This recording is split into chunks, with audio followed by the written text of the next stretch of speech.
your spine. It is for now announced. Nothing can bother you. Nothing can disturb this calm. Nothing can bother you. Nothing can disturb this calm. Nothing can bother you. Nothing can disturb this calm. Nothing can bother you. Nothing can disturb this calm.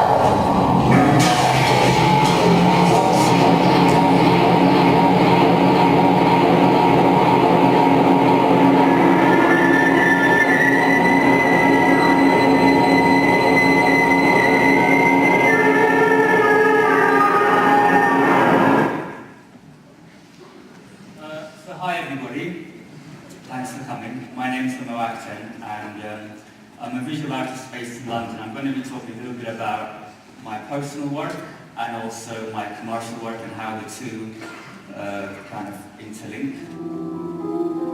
The aim here isn't to create an instrument with which you could play the Moonlight Sonata. The aim is to create an instrument which has room for learning, which has room for control. In this particular case, you can control not specific which notes you hit, but the direction of flow, the intensity, the spacing, the timing. So you still feel like you are creating what you want to create, as opposed to the system dictating something upon you.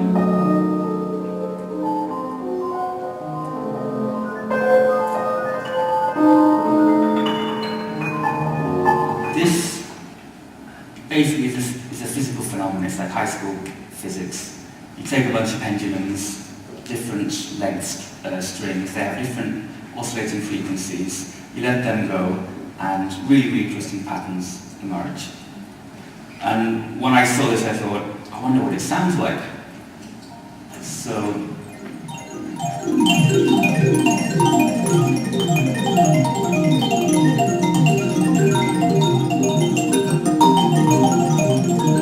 now this is really interesting because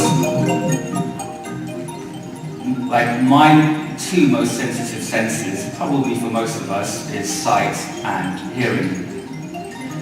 But we're very sensitive to different aspects in these two senses.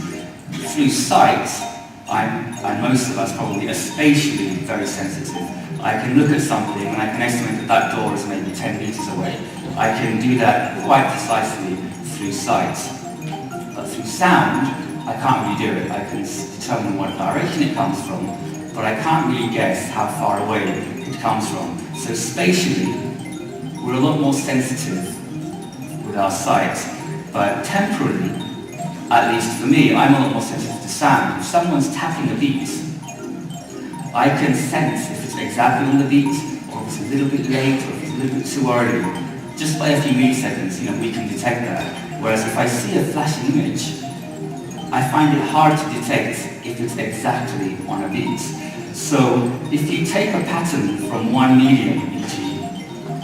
You're seeing it, and you put it in another medium, e.g. sound, you start picking up patterns that you didn't see in the other side, and vice versa. And I became really obsessed with this.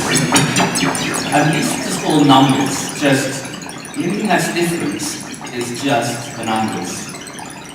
All it is the number of balls moving, each ball at a fixed speed, but each ball is a different speed to another ball.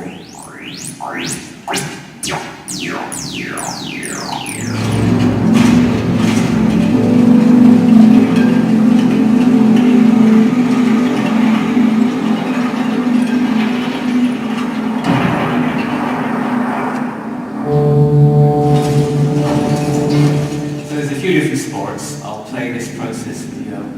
It was a multi-screen installation where when you walked into the room there was a large projection with the final render, which is what you see in the top right, projected kind of life-size, one-to-one.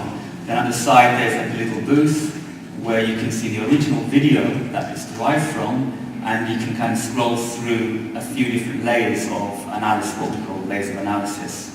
It was quite important to us to expose the process because, well, education is a really, really big part of, I think, what we try and do. And when we do, like when I was growing up in Turkey and seeing amazing projects. I was like, how do they do that? How do they do that? And there was just no resources, and everything just seemed magical.